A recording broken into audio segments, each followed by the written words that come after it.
সকলে বাইবেলকে উঠাক, বলো প্রভু যে বাক্য শুনবো সে বাক্য দ্বারা সগুণ ফল আসুক, সে বাক্য দ্বারা সগুণ ফল আসুক। আজকেকার বাক্য আমার আত্মাতে আমি গ্রহণ করব। ধন্যবাদ যিশু, থ্যাংক ইউ জিসাস, আমেন। ঈশ্বর নামে জোর সে তারিফ করি, সকলে জোর সে জোর সে জোর সে। সকলে বহুত महत्वपूर्ण ওয়ার্ড আমরা শিখব। মথি 24 অধ্যায় সকলে বার করব। 24 অধ্যায় 1 পদ থেকে। পরে যিশু ধর্মদাম হইতে বাহির সময়ে তাহার শিষ্যরা তাহাকে ধর্মদামের গাঁথনি সকল দেখাইবার জন্য নিকটে আসিলেন, কিন্তু তিনি উত্তর করিয়া তাহাদিগকে কহিলেন, তোমরা কি এই সকল দেখিতেছ না? আমি তোমাদিগকে সত্য কহিতেছি, এই স্থানের একখানি পাথর অন্য পাথরের উপরে থাকিবে না, সমস্তই ভূমিসাৎ হইবে। পরে তিনি জৈতুন পর্বতের উপরে বসিলে শিষ্যরা বিরলে তাহার নিকটে আসিয়া বলিলেন, আমাদেরকে বলুন দেখি এই সকল ঘটনা কখন হইবে? আপনার আগমনের যুগান্তের চিহ্ন কি? যিশু উত্তর করিয়া তাহাদিগকে কহিলেন, দেখিও কেহ যেন তোমাদেরকে না ভোলায়। কেননা অনেকে আমার নাম ধরিয়া আসিবে, বলিবে আমি সেই খ্রিস্ট, আর অনেক লোককে ভুলাইবে। আর তোমরা যুদ্ধের কথা ও যুদ্ধের জনরব শুনিবে। দেখিও ব্যাকুল হইও না, কেননা এই সকল অবশ্যই ঘটিবে, কিন্তু তখনও শেষ নয়। কারণ জাতির বিপক্ষে জাতি ও রাজ্যের বিপক্ষে রাজ্য উঠিবে, এবং স্থানে স্থানে দুর্ভিক্ষ ও ভূমিকম্প হইবে। সকলে বলুক আমেন। बहुत ही ইম্পর্টেন্ট বিষয় এখানে লেখা আছে। আর সেই সময় লোকেরা ক্লেশ দিবার জন্য তোমাদেরকে সমর্পণ করিবে ও তোমাদেরকে বধ করিবে, আর তোমরা আমার নাম প্রযুক্ত সমুদয় জাতি তোমাদেরকে দেশ করিবে। আর তৎকালে অনেকে বিঘ্ন পাইবে, আর একজন অন্যকে সমর্পণ করিবে, একজন অন্যকে দেশ করিবে।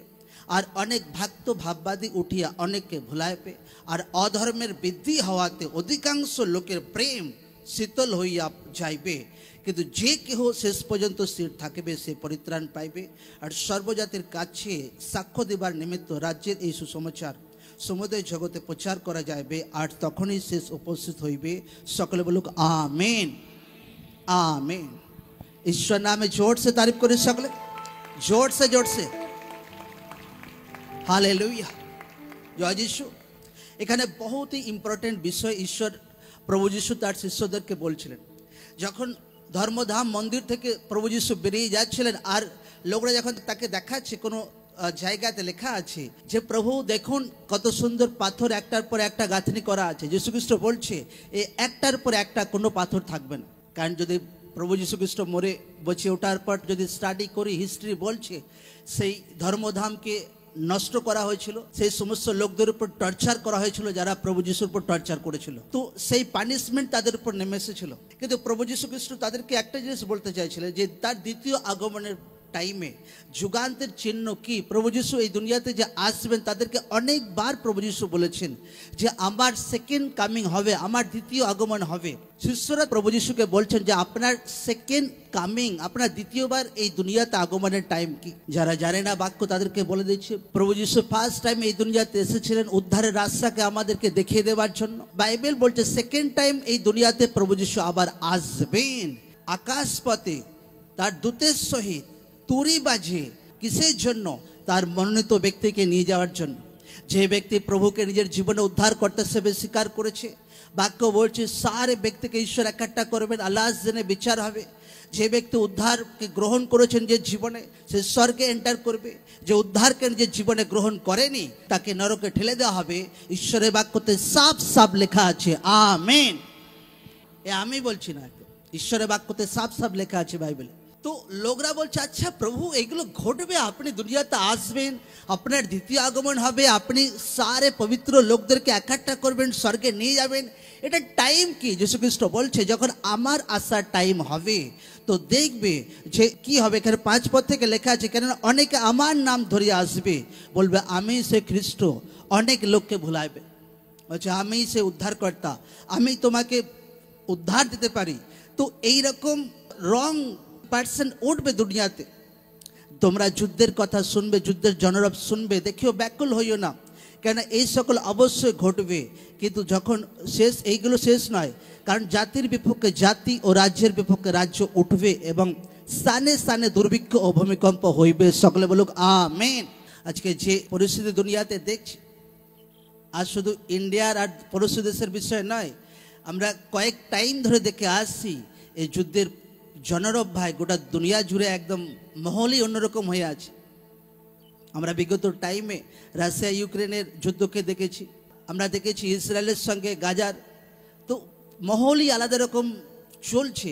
কিন্তু বাইবেল বলছে এগুলো বাইবেলে আগে থাকতে লেখা আছে যে তোমরা যুদ্ধের জনরব শুনবে। একটা জাতি আর একটা জাতির বিরুদ্ধে বিপক্ষ লড়াই করবে, ধর্মের বিরুদ্ধে লড়াই করবে, এইগুলো দুনিয়াতে ঘটবে।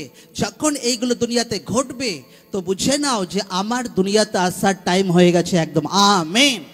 এবার লোকরা বলতে পারে প্রভু এটা তো 2000 বছর আগেকার কথা, 2025 বছর আগেকার প্রভু যিশুর বাক্য, তো আজ 2025 বছর হয়ে গেছে, তো এখনো প্রভু যিশু দুনিয়াতে আসেননি।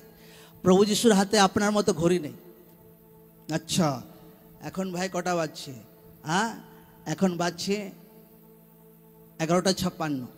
প্রভু যিশুর হাতে কোনো ঘড়ি নেই, তার কোনো টাইম লিমিট নেই। ঈশ্বর আমাদেরকে ঘড়ি দিয়েছে যেন আমরা রাত দিন যেন বুঝতে পারি, সময়কে যেন বুঝতে পারি। হ্যাঁ ঈশ্বরের কাছে একদিন আমাদের কাছে সেটা 1000 বছরের মতো একদম। আর যীশু খ্রিস্ট হর এক ব্যক্তির জন্য ধৈর্য আছেন যেন লোকরা সুসমাচারকে শোনে, লোকরা যেন বাক্যকে শোনে, লোকরা যেন মনকে পরিবর্তন করে, আর লোকরা যেন স্বর্গে এন্টার করে প্রভু যীশু জীবিত নামে। তো এই পরিস্থিতিতে যখন দুনিয়া এইভাবে যাচ্ছে তো ঈশ্বরের ইচ্ছা কি? ঈশ্বরের ইচ্ছা বাইবেলে লেখা আছে 14 পদে, আর সর্বজাতির কাছে সাক্ষ্য দেবার নিমিত্ত রাজ্যের এই সুসমাচার সমুদয় জগতে প্রচার করা যাইবে, আর তখনই শেষ উপস্থিত হইবে। সকলে বলুক আমেন। হার জাতির কাছে সুসমাচার প্রচার হবে, হার জাতি, কোনো জাতি বাদ থাকবে না। এটা আমি বলছি না, ঈশ্বরের জীবিত বাক্যতে লেখা আছে।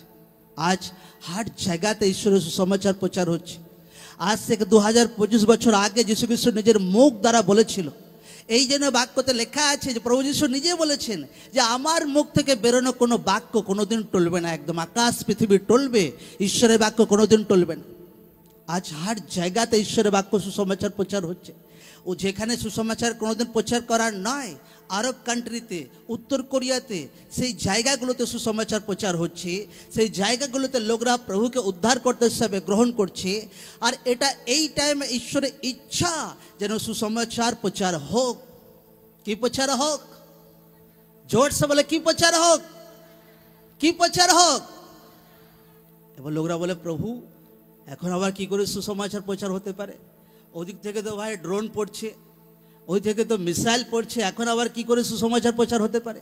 আমি আবার একটা স্পেশাল বাজারকে ফোন করছিলাম, তখন বাজছে 9:30। আমি কি করছো? সুসমাচার প্রচার করতে যাবো। এই ভাই সুসমাচার প্রচার করতে যাবে? হ্যাঁ বেরোবো এখন সুসমাচার প্রচার করতে।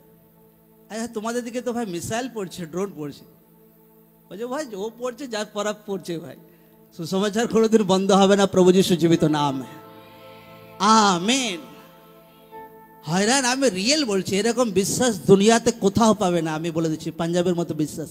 প্রবলেম হচ্ছে এ হচ্ছে তা হচ্ছে, মন্ডলীর লোক ভাই দিনে ভাই সুসমাচার প্রচার করতে বেরোচ্ছে, বাসে করে, গাড়ি করে, ট্রেনে করে। আমি জানি না এদিককার বিশ্বাসী হলে কি করতো, যে প্রভু এখন আমি ঘরে ঢুকে বসে থাকি, যার উদ্ধার পাওয়ার ভাই সে নিজে নিজে উদ্ধার পেয়ে যাক, আমি বেঁচে গেছি, আমি ভাই এখন স্বর্গে যাবো, আমি ব্যাস এতেই খুশি। আমি হয়রান হয়ে গেছি, কয়েকদিন ধরে লাগাতার প্রবলেম চলছে, লোকদের কাছে কোনো আশ্বারই পড়েনি একদম। লোকরা দিনে সুসমাচার প্রচার করতে যাচ্ছে, কারণ এইটা ঈশ্বরের ইচ্ছা যেন সুসমাচার প্রচার হোক, বাক্যতে লেখা আছে। এবার যদি মণ্ডলী যদি মনে করে আচ্ছা প্রভু এখন পরিস্থিতি তো অন্যরকম যাচ্ছে, এখন কীভাবে সুসমাচার প্রচার করতে পারি, মতলব সেই ব্যক্তি বিশ্বাসে কমে আছে। আজও সুসমাচার প্রচার করতে বেরোই লোকরা। আমি যখন রিপোর্ট নিই আচ্ছা কি হচ্ছে, আজও প্রার্থনা চলছে। আজও আমি যখন রিপোর্ট নিই কি হচ্ছে, প্রার্থনা চলছে, হাজারো লাখো লোক প্রার্থনাতে বসে আছে। এর আচ্ছা কিছু একটা যদি পড়ে যায় ভাই বাস। আমি এরকম বিশ্বাস ভাই দুনিয়াতে দেখিনি। প্রভু যিশু জীবিত নামে। আমেন। লোকদের বিশ্বাস কিরকম লোকরা বুঝে নিক, একদম মহল আলাদা, পরিস্থিতি আলাদা, লোকরা সুসমাচার প্রচার করতে যাচ্ছে। হৃদয়ে প্রভু যিশুকে ছেপে ফেলেছে প্রভু যিশু জীবিত নাম। আমেন। মতলব লোকরা প্রভুকে নিজের হৃদয়ে একদম গেঁথে নিয়েছে একদম। প্রভু প্রেম, প্রভু সুসমাচার, প্রভুর জীবিত বাণী, প্রভুর জীবিত ওয়ার্ড, এরকম বিশ্বাসী হওয়ার দরকার আছে প্রভু যিশু জীবিত নাম। ঈশ্বর আপনাকে এইরকম বিশ্বাস দিক প্রভু যিশু জীবিত নাম। আপনার বিশ্বাসে হৃদয় আত্মাতে প্রভু যিশুর বাক্যের ছাপ থাকুক প্রভু যিশু জীবিত নাম। আপনার বিশ্বাস সেম না থাকুক প্রভু যিশু জীবিত নামে। ঈশ্বর আপনাকে স্ট্রং বিশ্বাস দিক, সামর্থ্য বিশ্বাস দিক, পাওয়ারফুল বিশ্বাস দিক, সুসমাচার প্রচার করা বলা বিশ্বাস দিক। Amen, amen, hallelujah, hallelujah, hallelujah. বাক্য বলছে এই টাইমে ঈশ্বরের ইচ্ছা যেন সুসমাচার প্রচার হয়। যদি ঈশ্বরের সুসমাচার প্রচারের ইচ্ছা না হতো তো ঈশ্বর বলে দিত, না ভাই দুনিয়া মহল অন্যরকম যাচ্ছে, তো তোমরা চুপচাপ বসে থাকো। লোকদেরকে সুসমাচার দেওয়ার দরকার আছে। যেগুলো বাক্যতে লেখা আছে যে দুনিয়াতে এগুলো ঘটবে, মতলব ঈশ্বরের বাক্য রিয়েল আছে। আপনি যদি মনকে পরিবর্তন করেন, অনুতাপ করেন, তো ঈশ্বরের উদ্ধার আপনার জীবনে আসবে, ঈশ্বরের পরিত্রাণ আপনার জীবনে আসবে। Amen, amen. ঈশ্বর নামে জোর সে তারিফ করি সকলে। এই টাইমে আপনাকে বিশ্বস্ততা, বফাদারি দেখাতে হবে ঈশ্বরের প্রতি। এবার লোকদেরকে কিভাবে চলা দরকার আছে, ঈশ্বরের ইচ্ছা কি আপনি কিভাবে চলেন। যেভাবে লোকরা আগে চলতো সেইভাবে আর চললে হবে না। লোকদেরকে প্রার্থনাপূর্বক জীবন কাটাতে হবে, হর দিন প্রার্থনাপূর্বক জীবন কাটাতে হবে। 2025 যে আছে আর অধিক পরিমাণে প্রার্থনাতে লাইফ কাটাতে হবে, আর অধিক পরিমাণে ফাস্টিংয়ে লোকদেরকে যেতে হবে, উপবাসে। আমি বলছিলাম একটা বছর এমন এমন বছর গেছে, পুরো বছর আমি ফাস্টিংয়ে কাটিয়েছি। 21 দিন ফাস্টিং হলো, ফির কিছুদিন রেস্ট, এক সপ্তাহ রেস্ট, 10 দিন রেস্ট, ফির 21 দিন, ফির 2-1 দিন কিছুদিন রেস্ট, ফির 21 দিন, লাগাতার 1 বছর লাগাতার। এই গরমে ভাই ব্যাগ নিয়ে বাইরে প্রার্থনাতে যাওয়া আসা, এ লোকরা জানে না একদম। আমেন। 2025 লোকদেরকে বেশি ধ্যান দেওয়া দরকার আছে, আর অধিক পরিমাণে নিজের জীবনকে সমর্পণ করতে হবে। তো আপনার জীবন সেফটি থাকবে, সুরক্ষিত থাকবে। কারণ শয়তান যেভাবে তার প্ল্যানিং করছে আর্থিক প্রবলেম দ্বারা, দুসরা কিছু প্রবলেম দ্বারা, তো সেই প্রবলেম থেকে লোকরা বেঁচে যাবে। লোকরা যদি ঈশ্বরের ইচ্ছা অনুযায়ী চলে, পবিত্র আত্মাতে চলে, তো দুনিয়াতে যা কিছু হোক আপনার জীবনে কোনোদিন 1% ফারাক পড়বে না প্রভু যিশু জীবিত নামে। আমেন। লোকরা চায় যে আমার জীবনে এরকম হোক, যে যা কিছু হোক ভাই আমার জীবনে কোনো যায় আসে না, চাহে আর্থিক প্রবলেম আসুক, চাহে দুনিয়াতে কিছু ঘটনা ঘটুক, তো আপনাকে এমন লাইফ কাটাতে হবে এখন থেকে, বিশ্বস্ত লাইফ কাটাতে হবে ঈশ্বরের সঙ্গে। ধোকাধারী লাইফ কাটালে হবে না ঈশ্বরের সঙ্গে। বাক্যতে আপনাকে দাঁড়াতে হবে, প্রার্থনাতে বাড়তে হবে, ফাস্টিংয়ে আসতে হবে, আপনাকে সমর্পিত জীবন কাটাতে হবে, একদম রিয়েল খাঁটি লাইফ ঈশ্বরের সামনে কাটাতে হবে একদম। Amen, amen, hallelujah. এবার লোকদেরকে কি করতে হবে, লোকদেরকে ফাস্টিংয়ে উপবাসে আসতে হবে। অনেকে ফাস্টিং করে 2 দিন 4 দিন, ঠিক আছে, লোকরা ফাস্টিং করুক লম্বা লম্বা টাইম। আচ্ছা 21 দিন ফাস্টিংয়ে থাকলাম, আচ্ছা 21 দিন ফাস্টিংয়ে আছি, কিসের জন্য প্রার্থনা করছি? নিজের আত্মিক জীবনের জন্য, নিজের পরিবারের জন্য, নিজের আর্থিক জীবনের জন্য, বাচ্চাদের জন্য প্রার্থনা করছি, ঈশ্বরের দাসদাসীর জন্য, মণ্ডলীর জন্য প্রার্থনা বিশেষ করে করুক লোকরা, আমাদের দেশের জন্য, আমাদের দেশ সুরক্ষিত থাকুক, আমাদের দেশে আর উন্নতি হোক, আমাদের দেশ দুনিয়াতে নাম্বার 1 হোক প্রভু যিশু জীবিত নামে। Amen, amen. লোকরা ফাস্টিং সহকারে প্রার্থনা করুক আমাদের দেশের জন্য, এইগুলো প্রার্থনা করুক। আর লোকরা যে মুহূর্তে লম্বা টাইম প্রার্থনাতে যাবে, আমি বলে দিচ্ছি 2025-এ 21 দিন কেউ করলো, ফির কিছু টাইম রেস্ট, कि 40 दिन अपनी করলেন, फिर কিছু টাইম রেস্ট, फिर আবার 21 দিন 40 দিন শুরু। যতদিন না 2025 শেষ হচ্ছে না একদম। আমি বলছি যখন আপনি এইরকম লাগাতার ফাস্টিং করে যাবেন, একটা টাইম আসবে জবরদস্ত পবিত্র আত্মা আপনাকে আগুবাই করবে একদম। আমেন। আপনি আপনার পরিবারে পরিবর্তন দেখতে পাবেন প্রভু যিশু জীবিত নামে। আপনি আপনার ব্যক্তিগত জীবনে পরিবর্তন দেখতে পাবেন প্রভু যিশু জীবিত নামে। আর্থিক জীবনে পরিবর্তন দেখতে পাবেন প্রভু যিশু জীবিত নামে। আপনি ভাবছিলেন যে এটা কোনোদিন সম্ভব হবে না, সেই জিনিসটা সম্ভব হবে চোখের সামনে প্রভু যিশু জীবিত নামে। আমেন। লোকরা লম্বা টাইম ফাস্টিং এ যাক, একদম লম্বা টাইম। কিরকম কিরকম উপবাস করবো? লম্বা টাইম। যদি বহুত ভারী কাজ করে তো ঠিক আছে, মাঝে মাঝে ফাস্টিং করতে পারে, কিন্তু এমন অনেক লোক আছে মণ্ডলীতে যারা অত শরীরে চাপ পড়ে না কাজের ক্ষেত্রে। আমি যখন ফাস্টিং করতাম ওই টাইমে 2018-তে 19-এ, কারণ বহুত প্রেসার ছিল একদম। তো সে ফাস্টিং করে আমি গোটা দুনিয়া ঘুরতাম ব্যাগ নিয়ে, এই নিয়ে বহুত চাপ হতো, রোদে গরমে বহুত চাপ হতো একদম, বহুত। এত ফাস্টিং করতাম। তো কিছু টাইম मतलब শারীরিক কমজোরি তো থাকলে, কিন্তু ফির ঈশ্বরের গ্রেস দ্বারা সেটা ঠিক হয়ে যায়। তো লোকদেরকে ফাস্টিংয়ে যেতে হবে, লোকদেরকে উপবাসে যেতে হবে, লোকদের প্রার্থনাতে যেতে হবে, আর দুসরা কোনো হাল নেই লোকদের জীবনে। শয়তান প্ল্যানিং করছে, আপনাকেও কিছু প্ল্যানিং করতে হবে একদম। Amen, amen. লোকদেরকে নিজের জীবনে ঘুম কাবু করতে হবে। ঘুম আপনাকে ডিস্টার্ব করবে, প্রার্থনাতে ঘুম কাবু করতে হবে, ফাইট করতে হবে ঘুমের সঙ্গে। ঘুম আপনি কোনোদিন যায় না, আমি বলে দিচ্ছি। তার সঙ্গে লড়াই করতে হবে, বহুত লড়াই করতে হবে, তবে সেটা কবজায় রাখা যায়।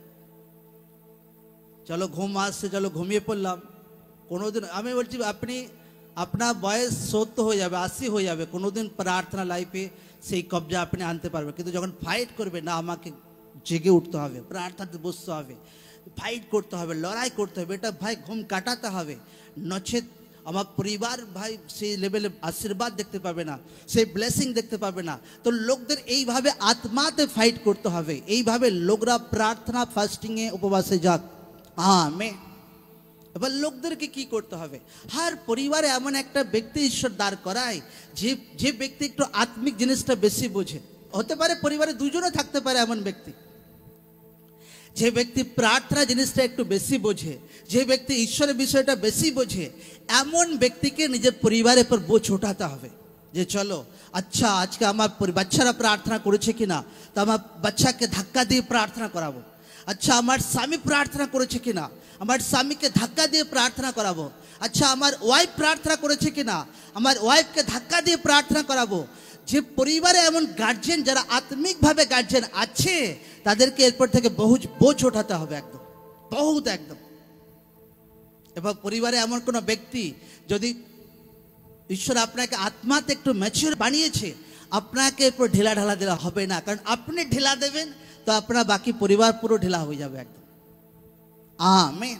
হর দিন আপনাকে তাদের পেছনে লাগতে হবে, যতদিন না তারা ম্যাচিওর না হচ্ছে একদম। বাচ্চাদের পেছনে, হাজব্যান্ডের পেছনে, ওয়াইফের পেছনে অবশ্যই ভালোবেসে ভাই, ও লাঠি নিয়ে मतलब ঝগড়া করে নয়, একদম হর দিন তাদেরকে मतलब তাদের পেছনে লাগতে হবে। যে আজকে প্রার্থনা করা হয়নি, আজকে প্রার্থনা করতে হবে। বাচ্চারা প্রার্থনা করেনি, বাচ্চাদের প্রার্থনা করতে হবে। আচ্ছা, এই সপ্তাহ উপবাস করনি, আচ্ছা এই সপ্তাহ উপবাস করতে হবে। হর দিন লোকরা নিজেদের পরিবারকে মেনটেন করুক। Amen, amen. হর দিন লোকরা মেনটেন করুক। তো লোকরা যেভাবে এইভাবে মেনটেন করতে শুরু করবে, যেভাবে মাস পেরোবে, বছর পেরোবে, তো আপনার পরিবার, সেই ছেলে, সেই হাজব্যান্ড, সেই ওয়াইফ পাকা হয়ে গেছে তখন আত্মাতে একদম। Amen, amen. একটা টাইম আসবে তাদেরকে আর ধাক্কা মারতে হচ্ছে না, তাদেরকে আর বারবার বলতে হচ্ছে না, তারা ম্যাচিওর হয়ে গেছে, তারা বুদ্ধিমান হয়ে গেছে, তারা নিজে যে প্রার্থনা করছে। তো একজনকে এমন ব্যক্তি দরকার আছে পরিবারে, যে পরিবারকে মেনটেন করবে। বা আপনি বুঝে নিন যে আপনার পরিবারে কে আছে। যদি আপনি আছেন, আপনার পরিবারের সে ম্যাচিওর ব্যক্তি, তো আপনাকে আজ থেকে বোঝ ওঠাতে হবে। পরিবারে একটা টাইম রাখতে হবে প্রার্থনাতে, दूसरा জনকার জন্য প্রার্থনাতে। পরিবার বাকি লোকরা কি করছে ধ্যান দিতে হবে, হর দিন ধ্যান দিতে হবে, হর দিন ধ্যান দিতে হবে। কারণ আপনাকে বালির উপর ঘর বানালে হবে না, আপনাকে পাথরের উপরে, চট্টানের উপরে, বাক্যের উপরে ঘর বানাতে হবে প্রভু যিশু জীবিত নামে। আমেন। বাক্য বলছে যে এমন ব্যক্তি যে বাক্য শোনে আর বাক্য ফলো করে না, সে বালির উপর ঘরকে বানাচ্ছে। আর এমন ব্যক্তি যে বাক্যকে শোনে আর বাক্যকে পালন করছে, সে পাথরের উপর ঘরকে বানাচ্ছে। তো কিসের উপর ঘর বানানো দরকার আছে আমাদেরকে? জোর সে বলো, কিসের উপর? কিসের উপর? পাথরের উপর ঘর বানাতে হবে। হালেলুয়া। লোকরা ম্যাচিওর, নিজের মুখের কথাকে কন্ট্রোলে রাখুক। লোকরা ম্যাচিওর, লোকরা নিজের স্বভাবকে हर दिशाते, লোকরা পারে তো ভাই हर दिन নিজের কর্ম প্রার্থনা ডেইলি ডায়েরিতে লিখুক একদম। যে আজকে এটা করেছি, আজকে এটা করেছি, এর থেকে আরো বেটার করা দরকার ছিল, আচ্ছা এর থেকে বেটার আমি কালকে করব। প্রার্থনাতে লোকরা মিস না করুক। তো এখন লোকদেরকে অ্যালার্ট হওয়ার টাইম। প্রার্থনাতে বহুত লোকরা বাড়ুক, ফাস্টিং বাড়ুক লোক। এই গরম তো আমার কিছু মনে হয় না, আমি এত বছর ধরে ফাস্টিং করে এসেছি। আমাকে সারাদিন ঘোরাও, যা কোথাও ঘোরা আমার কোনো অসুবিধা হয়। ফাস্টিং যা কিছু করতে বলে রোদে গরমে আমি পারবো। যাত্রা পুস্তক 24 অধ্যায় 15 থেকে, মসি যখন পর্বতে উঠিলেন তখন মেঘে পর্বত আচ্ছন্ন ছিল, আর সিনাই পর্বতের ওপরে সদাপ্রভুর প্রতাপ অবস্থিতি করিতেছিল, আর উহা 6 দিন মেঘাচ্ছন্ন রহিল। পরে 7ম দিনে তিনি মেঘের মধ্য হইতে মসিকে ডাকিলেন, আর ইসরায়েল সন্তানগণের দৃষ্টিতে সদাপ্রভুর প্রতাপ পর্বতশৃঙ্গে গ্রাসকারী অগ্নি ন্যায় প্রকাশিত হইল। আর মসি মেঘের মধ্যে প্রবেশ করিয়া পর্বতে উঠিলেন।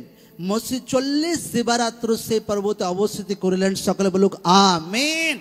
ঈশ্বর মসিকে পর্বতে চূড়াতে ডাকলেন কিছু মেসেজ দেওয়ার জন্য। আর মসি ঈশ্বরের উপস্থিতিতে, ঈশ্বরের ডাকা জায়গাতে দুনিয়া ছেড়ে, সব কিছু ছেড়ে ঈশ্বরের উপস্থিতিতে মসি এন্টার করছেন মেঘের মধ্যে। 40 দিন 40 রাত सारे डिस्ट्रैक्शन के खत्म करे।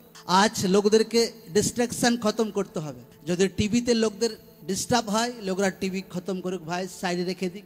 আমাদের তো কবে মাথায় তুলে দিয়েছি সারে সব কিছু। খবর দেখার আছে, মোবাইলে খবর চলে আসে, অসুবিধা কিছু হয় না। আড্ডা বাজে আপনাকে ডিস্ট্রাক্ট করে, সেটাকে খতম করার আছে। বন্ধু বান্ধবী, গার্লফ্রেন্ড বয়ফ্রেন্ড যা কিছু ডিস্ট্রাক্ট আপনাকে করে, ফোন হোক, যা কিছু আপনাকে সাইড করার আছে। এমন কিছু রাখলে হবে না যে আপনাকে আত্মিক জীবনে আপনাকে ডিস্টার্ব করে। ঈশ্বর কেন মসিকে পর্বতের চূড়াতে ডেকেছিল? যেন এমন কিছু ডিস্ট্রাকশন না থাকে যে চলো মসিকে কেউ পেছু থেকে ডাকছে, ও ডাকছে, এ ডাকছে, আর প্রার্থনার টাইমে ডিস্টার্ব হচ্ছে। লোকরা এমন একটা ডিপলি গভীর একটা আত্মিক জীবনে নিজের লাইফকে এন্টার করাকে একদম আমেন আমেন হালেলুয়া, ডিপলি গভীর ভাবে একদম নিজের জীবনকে আত্মাতে নিয়ে যাক একদম। প্রার্থনাতে, ফাস্টিংয়ে, উপবাসে, পবিত্র জীবনে একদম এত বড় রেজাল্ট আসবে আপনার লাইফে, আপনার পরিবারে, আপনি ভাবতে পারবেন না। প্রভু যিশু জীবিত নামে আমেন। লোকরা যখন লম্বা টাইম ফাস্টিংয়ে থাকে, প্রার্থনা করুক, প্রভু আমার পরিবারকে চেঞ্জ করো, প্রভু আমার এলাকাকে চেঞ্জ করো, আমার গ্রামকে চেঞ্জ করো, আমার আত্মীয়দের চেঞ্জ করো। আর আমি বলছি हर एक प्रार्थना उत्तर ईश्वर আপনাকে দেবে একদম আমেন আমেন हालेलुया हालेलुया। ईश्वर नामे जोर से तारीफ করি সকলে। সকলে বাক্যতে স্থির থাকবো, জোর সে বলে হ্যাঁ কি না? হ্যাঁ, দুনিয়া যা কিছু হোক লোকরা বাক্যতে স্থির থাকবো, সুসমাচার আগে বাড়বো, হ্যাঁ কি না? আমি হয়রান ভাই, স্যালুট স্যালুট ওই সমস্ত বিশ্বাসী লোকদের যে এত কিছু ভাই তারা চোখের সামনে দেখছে, চোখের সামনে দেখছে এত কিছু, কিন্তু সুসমাচার প্রচার করতে যায় হার দিন। এনে যে কিছু একটা হয়ে গেছে, চলো সুসমাচার, চলো ভাই বন্ধ করে দাঁড়ানো। ঈশ্বরের প্রতি বিশ্বাস লোকদের দেখুক লোকরা। আজও দুনিয়াতে এরকম লোক আছে। তো লোকরা সুসমাচারে যাক, লোকরা বাক্যের উপর ঘর বানাক, লোকরা আত্মাতে বাড়ুক, লোকরা বাক্য ফলো করুক হর এক ব্যক্তি। আমি বলেছিলাম আমাদের স্পেশাল ফাদার কিছু টাইম ধরে একটা মেসেজ বহুত দিয়ে যাচ্ছিলেন, আর সেটা হচ্ছে আর্থিক জীবনের উপরে একটা প্রভাব আনেওয়ালা টাইমে পড়বে লোকদের জীবনে। সেটা কিছু টাইম ধরে এই মেসেজ দিয়ে আসা হচ্ছে যে আনেওয়ালা টাইমে আর্থিক জীবনে একটা প্রভাব দুনিয়া জুড়ে এটা দেখা যাবে, এবং মণ্ডলীর লোক কীভাবে বেঁচে যাবে সেটা আমি বারবার বলেছি। লোকদেরকে সেভিং করতে হবে, লোকদেরকে ল্যান্ড কেনা দরকার আছে, লোকদেরকে সোনা কেনা দরকার আছে, লোকদেরকে নিজের জীবনে হ্যাঁ কিছু করা দরকার আছে, যেটা আমার পরিবার সেফ থাকবে, সুরক্ষিত থাকবে একদম আমেন। অনেক সময় কি হয়, লোকরা ব্যাংকে 20,000 টাকা জমিয়ে রেখে দিয়েছে একদম, আর কতদিন আছে ব্যাংকে? 7 বছর 8 বছর। কত ইন্টারেস্টিং হবে 20,000-এ? আমি ভাবলাম 3,000-ই হবে, 4,000-ই হবে খুব জোর। সে 20,000 টাকা যদি সোনা কিনতো আজকে কত দাম? তখন আজ থেকে 7 বছর আগে সোনা কত ছিল? 20,000, 25, 27,000। আজকে সোনা কত ভরি? 1 লাখ টাকা। তো লোকরা চিন্তা করুক, আপনার সে 20,000 টাকা 7 বছর 1 লাখ টাকা হয়ে যেত। বুদ্ধি, লোকদের বুদ্ধি বহুত ইম্পর্টেন্ট আছে। आने वाला टाइम में लोगरा সেই সমস্ত লোক বেশি সেফটি থাকবে যাদের নিজস্ব জমি থাকবে, যাদের পশু আছে, যাদের সোনাদানা আছে, তারা বেশি সুরক্ষিত থাকবে आने वाला टाइम में। आमीन आमीन। আর লোকরা মন্ডলী, লোকরা এটা ধ্যান দেখ নিজের জীবনে, লোকরা অন্ধের মতো না চলুক, যেন आने वाला টাইমে যখন কিছু প্রবলেম আসছে আপনাকে যেন ঠক্কর খেতে না হয় বাকি লোকদের মতো, যে না আমার জীবনে এত কেন আর্থিক প্রবলেম চলে এলো, আমার জীবনে এত, আরে ঈশ্বরের আত্মাতে আপনাকে সব কিছু শেখানো হয়েছিল, আপনি সেটা ফলো করেন। লোকদেরকে টাইদ মতলব বোনা দরকার আছে, তার ইনকাম থেকে তার দশমাংশ ঈশ্বরের ঘরে বোনা দরকার আছে। লোকরা বলে যে টাইদ তো ভাই পুরাতন নিয়মে, অফারিং তো পুরাতন নিয়মে। পুরাতন নিয়মের আগে অফারিং লোকরা বুনে এসেছে, আব্রাহাম বুনেছিল। লোকদেরকে বাক্যতে দাঁড়িয়ে থাকুক, লোকরা তার অফারিং হামেশা মেনটেন করুক। তো লোকরা যদি ফাইন্যান্সে আশীর্বাদ দেখতে চাইছে, কারণ বাক্য বলছে যে তোমার উপহার দশমাংশ আমার ঘরে আনো, আমি তোমাকে এমন আশীর্বাদ করব তুমি রাখার জায়গা পাবে না একদম। আমেন। এটা কে বলছে? আমি বলছি? নো, ঈশ্বরের বাক্য বলছে। এবার লোকরা ভাবে যে এমন হয় দুনিয়াতে, এমন হয় দুনিয়াতে অনেক টেস্টিমনি আছে, ঈশ্বর যাদেরকে এত আশীর্বাদ করেছে যাদের রাখার জায়গা হয় না, অনেক টেস্টিমনি আছে। একটা পাস্টারে আমি সাক্ষ্য আমি জানি, আফ্রিকা মহাদেশে সে পাস্টার সেবা করে। যখন তার 700 টাকা মাইনে থাকতো আর সে সেবা করতো, আর সেখান থেকে সে অফারিং সে বার করে সে ঈশ্বর রাজ্যতে বন্ধু লাগাতার অফারিংয়ে বিশ্বস্ত ছিল, লাগাতার বছর 2 বছর 3 বছর 4 বছর। একটা টাইম তার পাস্টার তাকে দেখে, ভাই ছেলেটা অনেক গরিব। তার পাস্টার তাকে বলছে, এই নাও, এতে 1 সুটকেস টাকা আছে, তো এটা নাও, তোমার সেবা কার্যে কাজে লাগাও। তখন সেই পাস্টার বলছে, না আমি টাকা নিতে পারবো না, ওটা আসে কি করে আমাকে শেখান। আচ্ছা এরকম ব্যাপার, যে তুমি তোমার অফারিং টাইদ বিশ্বস্ত সহিত তুমি বুনতে থাকো পুরা জীবন ভরে একদম। সেই পাস্টার বুনতে থাকে বুনতে থাকে বুনতে থাকে বুনতে থাকে, লাগাতার সেবা করতে থাকে। দুনিয়াতে সব থেকে বড় 4 স্টেডিয়াম সে পাস্টার বানিয়েছে। আমেন। 2025 না 26-এ সে স্টেডিয়াম ওপেন হবে, এখনো ওপেন হয়নি। হালেলুয়া। কারণ কি? বাক্যতে দাঁড়িয়ে থাকা। কারণ কি? বিশ্বস্ত। हर एक ব্যক্তি বাক্যতে বিশ্বস্ত থাকতে হবে। বাক্য যদি আপনাকে বলে হোলি লাইফের বিষয়ে, আপনাকে পবিত্র জীবন কাটাতে হবে। বাক্য যদি বলে প্রার্থনা ফাস্টিং এর বিষয়ে, তো আপনাকে উপবাস প্রার্থনা করতে হবে।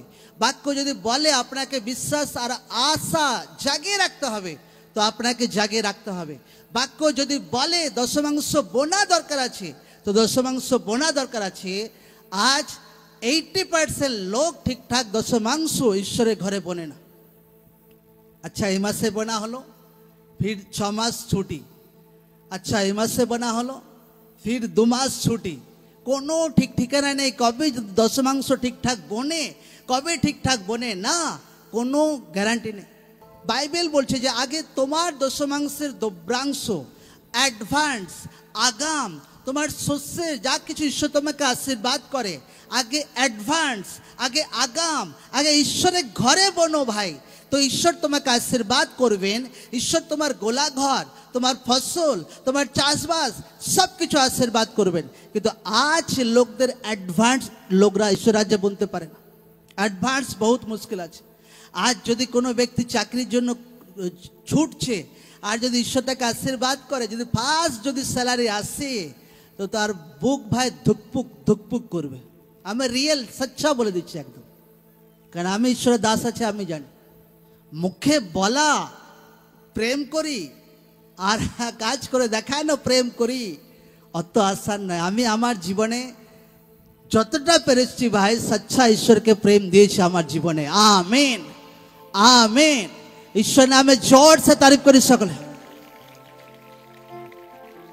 আমার একটা বিজনেস, আমি আমার ব্যক্তিগত বিজনেস খোলার জন্য প্রার্থনা করে যাচ্ছি। আমার অনেক পাস্টার বন্ধুরা তার ব্যক্তিগত বিজনেস তারা করে, কেউ পোশাকের বিজনেস, কেউ প্রিন্টিংয়ের বিজনেস।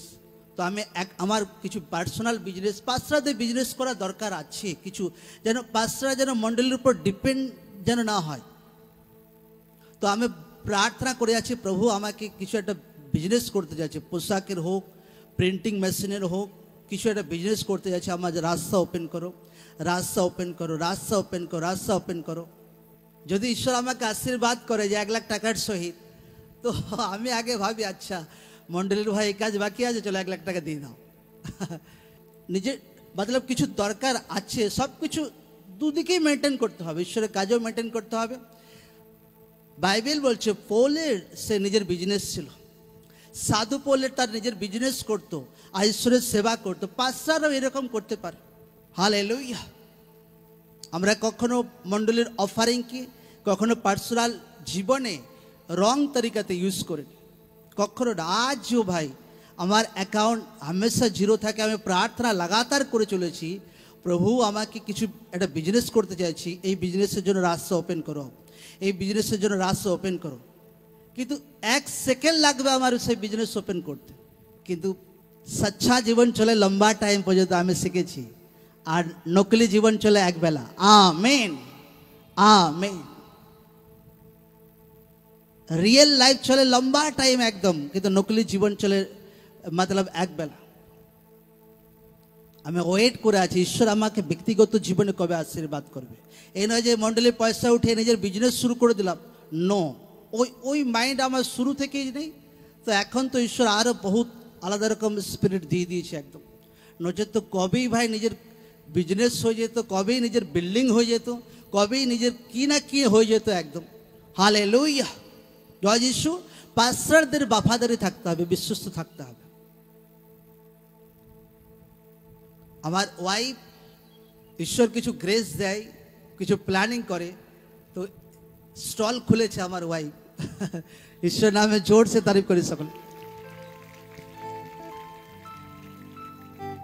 তো মিরাকেল ভাবে সবকিছু ঈশ্বর ঝুঁকিয়ে দেয়, মতলব পুরো মিরাকেল হবে একদম। আমরা ভাবতেই পারিনি, কারণ আমরা 23 তারিখে সে ব্লেসিং রিসিভ করেছিলাম। ঈশ্বর দাস যে হয় বলেছিলাম যে বিজনেস ওপেন হবে, আর সেই আশীর্বাদ রিসিভ করেছিলাম। তারপর থেকে আমরা শুরু করেছিলাম। তো আর অনেক কিছু প্ল্যানিং করছি আমার ব্যক্তিগত জীবনে, কারণ আমার মাইন্ড ওই রকম যে 1.5 লাখ টাকা অফারিং এলো সানডেতে, চলো ভাই নিজের কিছু করে নাও। আমার লাইফে নেভার কোনোদিন ঘরের কোনেও কোনোদিন আমাকে দেখবে না তুমি আমাকে। আমার ব্যাগে যদি 1 টাকাও যদি পড়ে থাকে না, আর যদি বুঝতে পারে এটা ভাই মণ্ডলীর টাকা পড়ে আছে, তো সাথে সাথে ভাই চলো পাঠিয়ে দাও, একদম অফারিং বক্সে দিয়ে দাও। আমার মন এরকম, শুরু থেকে আমার এরকম। 1 টাকাও যদি পড়ে থাকে আমার ব্যাগে, যদি যে কোথাও মিটিংয়ে গেছি আর বেড়ে গেছে 100 টাকা, নেভার, কোনোদিন নয়। হালেলুয়া, জয় যিশু। আর আমি জানি যে ঈশ্বর যতটা আমাকে প্রেম করতে তাকে শিখিয়েছে, আর ঈশ্বর একটা অদ্ভুত রাস্তা খুলবে আমার জীবনে, প্রভু যিশু জীবিত নামে। Amen, amen, amen. তো লোকদেরকে বোনাতে বাফাদার থাকতে হবে, বোনাতে বিশ্বস্ত থাকতে হবে। এ নয় যে ঈশ্বর কিছু আশীর্বাদ করলো তো আগে নিজের ফ্যামিলি কমপ্লিট করো, নিজের টিউশনে ওঠে, নো। লোকদেরকে এমন স্পিরিট হতে হবে যে আগে ঈশ্বরের অফারিং, আগে একটা কিছু একটা জিনিস রেখে দেবো আগে, এখান থেকে আগে ঈশ্বরের অফারিং, আগে এখান থেকে ঈশ্বরের অফারিং আগে বুনবো, তারপর বাকি কাজ মেনটেন করব, তারপর বাকি সব কিছু। লোকরা এইভাবে বাক্যতে দাঁড়াক, এইভাবে। এবার লোকরা না ভাবুক আচ্ছা প্রভু 1 মাস অফারিং মেনটেন করলাম, দ্বিতীয় মাসে যেন আশীর্বাদ চলে আসছে, লোকরা এরকম না মনে করুক। হতে পারে সে আশীর্বাদ আসছে 2 বছরও লাগতে পারে, 10 বছরও লাগতে পারে, কিন্তু বাক্যতে যদি লোকরা দাঁড়িয়ে আছে, গ্যারান্টি আপনার জীবনে আপনার বংশতে সেই ফল আসবেই আসবে একদম। Amen, amen. বাক্যতে দাঁড়িয়ে থাকা এই একদিন দুদিনকার ব্যাপার নয় যে একদিন পবিত্র জীবন কাটালাম ফির এক বছর পর পাবে পড়ে গেল কোনো ব্যক্তি। নো, বাক্যতে হার বছর দাঁড়াতে হবে, জীবনের লাস্ট দিন পর্যন্ত বাক্যতে আপনাকে দাঁড়িয়ে থাকতে হবে একদম। Amen, amen. লোকদেরকে বফাদার থাকতে হবে, ঈশ্বরের সঙ্গে বিশ্বস্ত থাকতে হবে, লোকদেরকে প্রার্থনাতে বোনাতে পবিত্র জীবনে হার দিশাতে একদম লোকরা বোনাতে ईमानदार হোক, বোনাতে স্পিরিট ওপেন করুক একদম। কারণ বোনাওয়ালা লোক কোনো দিন নর্মাল থাকে না। আর আমি আমার জীবনে অভিজ্ঞতা থেকে বলছি, এত বছর প্রভুতে আছি, ঈশ্বরকে প্রেম যে করে রিয়েল, তার মধ্যে খাস গুণ हमेशा একটা তার থাকবে, সে অল টাইম বোনাওয়ালা ব্যক্তি হবে। আমাদের অল টাইম মাইন্ড থাকে, আচ্ছা কাকে ভাই কিছু খাওয়াবো, আচ্ছা কোথায় কি ডোনেট করব, আচ্ছা কোথায় কি দশমাংশ দেব, all time all time all time একদম হার সপ্তাহ আমার স্পিরিটেই থাকে। আচ্ছা ভাই কিছু কাউকে গিফট দেওয়ার, আচ্ছা কিছু কাউকে খাওয়ানোর, আচ্ছা অফারিং দেওয়ার, অল টাইম। এটা ঈশ্বরকে রিয়েল প্রেম করা ব্যক্তির নিশান একদম। Amen, amen. আর অত আসান নয়, বহুত কষ্টকর আছে। গেল সানডে যখন অফারিং হয় আর অনেক কিছু কাজ পড়ে থাকে, অনেক কিছু, কিন্তু আমার মনে নির্ণয় নিয়েছিলাম নো, আগে সেখান থেকে অফারিংকে আগে বার করব, দশমাংশ আগে বার করব, দশমাংশকে আগে বুনবো, তারপর যা কিছু কাজ বাকি থাকে পরে বুঝবো। ভাই লোক কেউ গালিগালাজ দিক, কেউ কি করুক, যদি পেমেন্ট বাকি আছে কোনো যায় আসে না, আগে ঈশ্বরের ওয়ার্ড আমাকে ফলো করতে হবে। আর আমি কষ্ট মষ্ট করে টাইটকে বার করি আর বনি, আর টাইম এটা করার ট্রাই করি একদম, আরও বেটার ভাবে সেটা করার ট্রাই করছে একদম, যে আগে ঈশ্বরের বাক্যতে আমাকে দাঁড়িয়ে থাকতে হবে। যে এমন ব্যক্তি যে ঈশ্বরের বাক্যতে দাঁড়িয়ে আছে, কিসে দাঁড়িয়ে থাকতে হবে? জোর সে বলে কিসে? লোকের অনেক সময় ঘাবড়াহট হয়, ভয়ে দাঁড়িয়ে থাকে, টেনশনে দাঁড়িয়ে থাকে। নো, ঈশ্বরের বাক্যতে। কারণ আপনাকে যে দিন আসছে, আনেওয়ালা টাইমে যে সময় আসছে, যে ব্যক্তি বাক্যতে দাঁড়িয়ে থাকবে সেই টিকে থাকবে। যে বালির উপর ঘর বানাবে সে ভাই ধসে যাবে, আমি বলে দিচ্ছি একদম।